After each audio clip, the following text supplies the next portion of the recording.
everyone. My name is Armando Cordova. I'm in charge of operations and maintenance of the Tram. The Tram is being operated for the last 13 years by Lightning of America, which is a subsidiary of Poma France, the equipment supplier. Back in September, we had some instances that the cabin stopped. That stop generate a sway in the cabins. So the cabins are designed by mechanically protect the system in this way. The energy of the tram traveling between spans and the stop being generated by the control monitoring system, that system will stop the tram.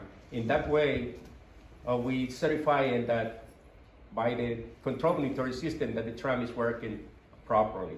It reacts to a stoppage on the operation, and that's the reason why the stop is generated. The safety monitoring system is in charge of communicating to the cabin and verify that all the instances for direction, speed, load, the doors are closed, all the safeties of the tram are being constantly generate communication to the control. In that way, the control will take care and perform a trip. Anything that is out of the ordinary, whatever outputs coming from those sensors, transducers, or anything else will generate stop. That's how the system is designed in order to protect the equipment, the passengers, and everything else. I don't know if you guys are familiar with ski lift. This is a big ski lift. Whenever the ski lift stops in the mountain, the cabin will, the chair, the gondola is going to be swinging, and that's what we have today. We're thinking if you ask if the tram is safe, I would say yes. For the last 33 years, I have experience on cable cars, and that indicates me that the tram is safe. I would put my family every morning in there, you know, and open tram. We have very close relation with the community, and we have honor to take care of this operation. I love what is had to do with technology. The tram is full of this technology, but it's a technology that is getting old now. The tram was designed 15, 17 years ago using technology 25 years ago. The generation of the stops is being because we're losing the signal, the Wi-Fi. This is not like the Wi-Fi that you use in your house or your phone. This is an industrial Wi-Fi, robust and secure, that takes care of the communication between the cabin and the stations. We noticed that these stops are being close to the stations. So far, that indicates us that probably the source of these signals interruptions are because of the signals around the area are being very high in density. So we have contacted the equipment supplier. They're already on the study to find a permanent solution to this. We are suggesting probably an upgrade on the system because we don't know what is going on around. The new system will be more reliable, safer, and fast acting. That's the direction that we're going. We have in the program to bring next month two technicians, experts on radio communications. That's what we use, and by next month, and we start working on it. So this stops experiences last month have been diminished now. We have the problem under control, but the problem is still there. So we're still working on that, and that's what we have to do. The tram is safe. It's been a solid 13 years of high output. We carry pre-pandemic 2.5 million people, and we're very proud of that machine working up there. Do you have any questions for me? I have a question on that. Hi, David. I have a question. Sure. First it was nice to see you. I remember a couple of nights we were on the tram platform, the one after midnight. I was talking to you, and we had adventure with it. I've been on the tram when it stopped and when it swayed. And I've been on other trams when it stopped and they swayed. Even ours swayed. Try riding down from Palm Springs. Okay. The Nick goes over a tower and then stops. And you terrified. Even if you know that it's a safe recovery, people are terrified. People are very frightened by what's been happening here.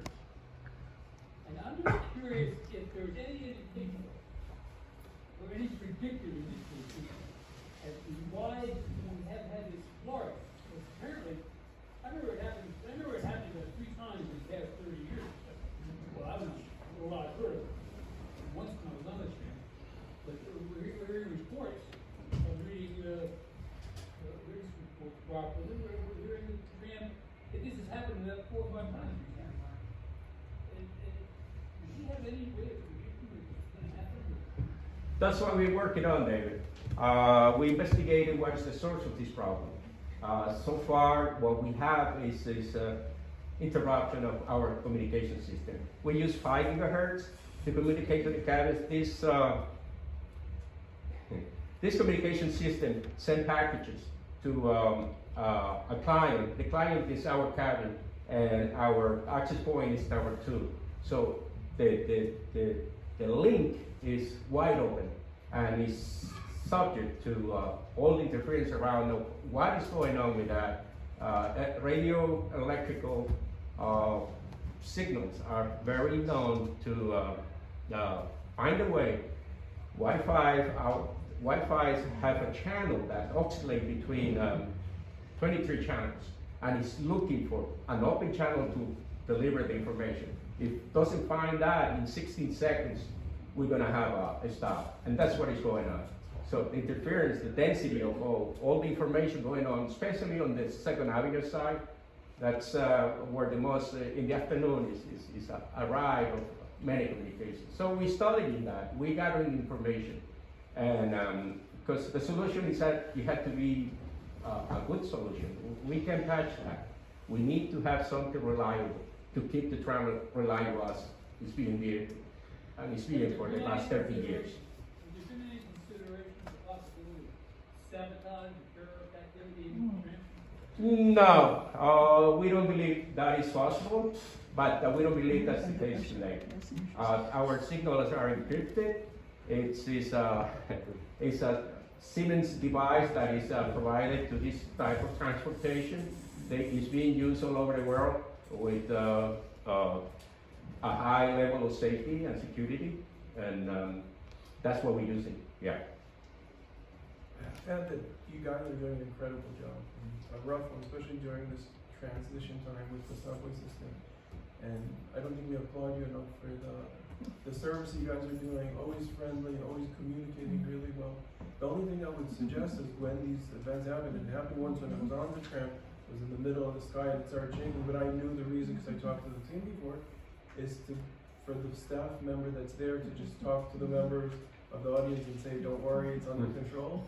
Just like when you're on a plane and where there's a turbulence, it's good to communicate. A lot of times they just stay quiet, and unfortunately it's been happening very frequently, but hopefully you guys are on it and we'll sort it out. But as I was saying to the public, it's safe. I wouldn't go on it myself, my husband wouldn't go on it if we didn't think it's safe. We trust you guys. I know that one of the local bloggers wanted to know if there's an independent review of the architecture, or an independent review once in a while to check that everything is working okay. Could you go a little bit into the depths of like how do you make sure that everything is safe? Like how often, how frequently you guys go through it so the public feels more secure? Yes, we follow a computer-generated maintenance system, Tram, that generates work orders. Work orders are printed out in the morning, and we program for the whole month. These work orders indicate what kind of work it needs to be done, and then check in the program back in. Home of France has a department in Boré, that's in the French mountains.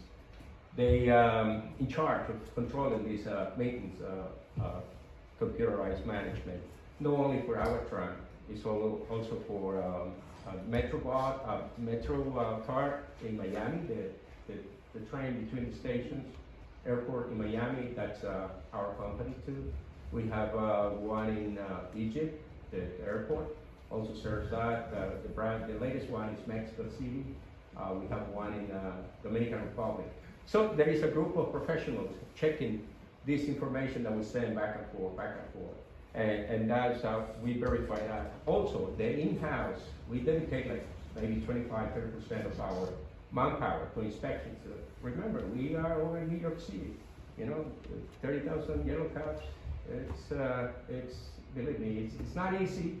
It's not just me, it's our crew. They're very dedicated. I love technology, and I hope I pass that to them. And if whenever you get around, just thank somebody that is working at the front. I can ask just a really direct question, just to reassure the public, because I kind of know the answer, but I kind of want to hear it from you. No one would ever direct you to run the tram if it's unsafe. You would stop the operations if you ever felt that something is unsafe. That is true, and that is my responsibility. I will stop that regardless of anything. And no one would influence you. If you feel like something is unsafe, you would just stop operating. We listen to anybody on our crew. If they come in with any complaints or regards to the tram safety, we approach whatever, we study what we do, and that's how we accomplish that. Also, to make the tram more reliable, elaborate a little bit more on that. We revisit every system. We gotta make sure that tram operation is very challenging. It's so beautiful how they put together all this equipment, electrical, electronic, pneumatics, hydraulics, tension, ropes, and everything else. It's unique. It's only, I believe, 25 trams in America, and I don't know how many in Europe. But it's really fascinating the way that they put it together and the way it works. Our tram has a high availability of 99.93%. It's one of the highest in the world, and I like to say that. It's not ego or anything like that, but it's satisfying for me. And it's not just me, like I said, it's the whole team, So it's in good hands, and it's safe. And I want to add, I go on it every single day. I have full faith in your team and in you, and I think it's an incredible ride, and I obviously urge all the community to feel the same way. But if anyone has vertigo or issues of, I know that Seabright recently sent an email about it, any issues of seasickness or whatever it might be, could you make sure that you let the public know when this issue is resolved, so those people who are afraid of this communication issue could resume riding once you guys Sure. Ridership has been increasing this year. We see a lot of people. Not yet, we keep it as a secret. But we will do it once everything is fixed. So far we're working on it, and we expect to have some answers and soon. How many stops have there been? They're probably in a week, the first week of September, it was like 3 or 4 of them, and those almost reaching the Manhattan station, which at around late in the afternoon, which is where most of the traffic and people out of work, using their cell phones or anything else, we don't know. So we still studying that. Mm-hmm. And has there been any consistency at all, any pattern at all? No, not at all. We don't see that. Lately, we haven't had any stops. Yesterday, we have one stop that was related to a fixed point. It's very complex. I don't know if you like. We can show you what we that and how we do that in there. It's really interesting. I fell in love 33 years ago with the old My wife is jealous. The new system went online at the end of November, 13 years ago. Yes. November 30, we're going to be 13 years old. So that means it's almost reaching half life expectancy of the tram. So maybe it's time to revise everything. Time flies. I don't know. In the Yes, sir. We have the question from the audience. One question, you said that you are using, different, frequencies to communicate between the towers and the two sides of the platform. My question to you is like, the Second Avenue congestion pricing, they already put the towers near that area to be able to start like charging. Does those frequencies of those RFIDs that are on Second Avenue might interfere with the cabin megahertz? That's one question. The other question is like, which type of antennas are you using? Because I know from Nietzsche that some of the antennas that they use for the developments to communicate between their CCTV system that is connected to NYPD, those antennas work on a line of traffic of airplanes, so they have to change the antennas or change the frequency that they were using because they were having problems with the airplanes. And Roosevelt Island, it's also on the path of airplanes that are going to the Hamptons. We see them all the time flying back and forth. So I'm just asking and telling maybe it's that. It could be very difficult to troubleshoot signals transmission, especially the high frequency one. Yeah. So that's what we're trying to decide, to define. But we don't know. But what our defense will be, what we like to see, what I would like to see in the future is something more robust, something that will be impervious to any kind of signal like the ones that you mentioned. Yes. Right? And something to solve the problem at once. It's something to just look Yes. at because Yes. maybe it could be that. Yes. And your second question was what? No, that's That's it? Yes, Okay. thank you. Thank you, Armando. Anybody have any questions? I love the Tram. Thank you. Thank you. You're still working.